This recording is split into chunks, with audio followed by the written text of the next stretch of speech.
Pemirsa, menjaga imun tubuh agar tetap sehat dan bugar, masyarakat diminta mematuhi protokol kesehatan prokes agar terhindar dari penularan virus corona.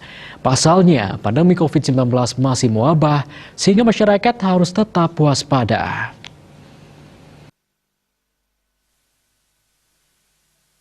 Permintaan ini disampaikan Kasat Pol PP Kota Denpasar IDW Gede Anom Sayoga di sela-sela razia penerapan disiplin dan penegakan hukum prokes di Pasar Gunung Agung, Jalan Gunung Agung Denpasar Utara. Dari operasi prokes ini hanya menindak sekaligus mendenda 2 orang pengunjung pasar. Tim terus bergerak melakukan operasi gabungan guna dapat memutus mata rantai penyebaran virus corona.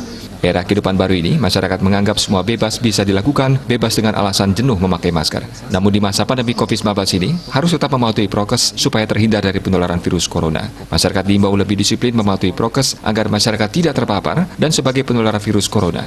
Penyebaran pandemi COVID-19 hampir 9 bulan berjalan dan cukup melelahkan, sehingga masyarakat tetap menjaga kesehatan dengan mematuhi 3M, yakni mencuci tangan, memakai masker, dan mengatur jarak.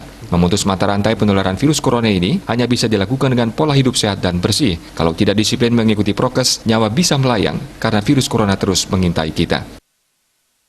Andika, Bali TV.